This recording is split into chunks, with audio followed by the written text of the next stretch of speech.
حفیظ میں آپ سے پوچھتا ہوں پچھلے کل کے میچ کی اگر ہم بات کریں، اسٹیو اسمتھ کی بڑی اچھی کپتانی رہی over all tournament, limited resources کے ساتھ انہوں نے اناؤنسمنٹ کر دی ہے اپنی retirement O D I cricket سے. آسٹریلین کرکٹرز کو اگر آپ دیکھیں پرٹیننگ ٹو دیئر ریٹائرمنٹ، ایسا لگتا ہے ہمیں کوئی ایتھلیٹ بتا سکتا ہے خود کہ میری باڈی اب اجازت نہیں دے رہی، بٹ ان لوگوں کا ایسا لگتا ہے کہ کرکٹ کافی باقی ہے. But it seems like they don't want to be told کہ آپ جگہ دیں. They understand how the system works. وہ ریٹائرمنٹ رائٹ ٹائم پہ پیک پہ دے دیتے ہیں. دیکھیں کلچر کی ڈیولپمنٹ ہی ایسے ہو گئی ہے، جو ہم نے پہلے بات کی کہ ایک تو ریپرزنٹیشن بہت بڑا پرائڈ ہے جس کو وہ لینے کے لیے کھیلتے ہیں. وہ صرف کھیلنا نہیں چاہتے، وہ اس پرائڈ کو فیل کرنا چاہتے ہیں، نمبر ون. پھر جب وہ چھوڑتے ہیں تو وہ چھوڑنے کی ایک رائٹ ریزن ہوتی ہے کہ یار I am mentally done with this. اور ایک ہم جو آپ بات کر رہے ہیں کہ ایک لیگیسی چھوڑ کے جانا، کہ آپ اپنی پیک پہ اپنی بہتر فارم میں جب آپ اچھے اسکور کر رہے ہیں، اٹس آلویز بیٹر کہ لوگ پوچھیں why rather than why not.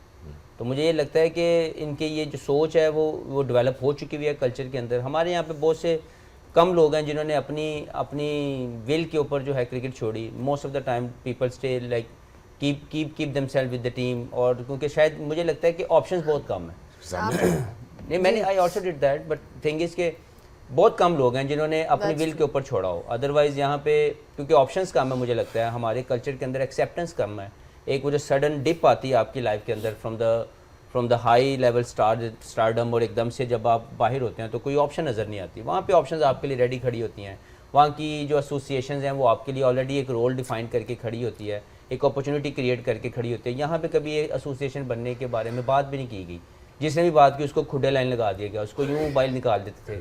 کیونکہ کمزور لوگ ہیں نا، جو کمزور لوگ ہوتے ہیں وہ پاور ہمیشہ اپنے پاس رکھنا چاہتے ہیں. تو یہ وہ معاملہ ہے کہ جب آپ آسٹریلیا کی بات کریں کہ وہ ایک کلچر ڈیولپ ہے جس کی وجہ سے اسٹیون اسمتھ سے پہلے بھی جتنے کرکٹرز دیکھے ہیں وہ اپنی پیک ٹائم پہ چھوڑ کے گئے، اور جیسے ہی چھوڑتے ہیں اگلی ایک چیز ان کے لیے اویلیبل ہوتی ہے وہاں پہ. ایز این انڈیویجول ایک چیز میں پوچھنا چاہ رہی تھی، ڈز اے کرکٹر نو کہ اب this is a time to call it quits? آپ کو خود ریئلائزیشن آپ کو پتہ ہوتا ہے؟ Only cricketer knows. میرا جو ہے نا اس چیز کو لے کے بڑا ڈفرینٹ پوائنٹ آف ویو ہے. میرا point of view very different is that اگر آپ انجوائے نہیں کر رہے نا کوئی چیز، آپ کو نہیں کرنی چاہیے. آپ کو دوسرے پہ ڈپینڈنٹ ہونا ہی نہیں چاہیے. تو اگر آپ انجوائے نہیں کر رہے ہیں اپنی کسی بھی پروفیشن میں، just get rid of that profession. So یہ میرے لیے سب سے زیادہ امپورٹنٹ چیز ہے. میرے لیفٹ رائٹ کیا ہے، ہاں دوسرے ایلیمنٹس آ جاتے ہیں. اگر اور ینگسٹرز آ گئے ہیں، آپ کا سسٹم ہے، جو بھی ایلیمنٹس ہیں وہ سیکنڈری ہیں میرے لیے. سب سے امپورٹنٹ یہ ہے کہ سب سے پہلے اندر والا انسان آپ کو بتا دیتا ہے if you don't enjoy it don't do it.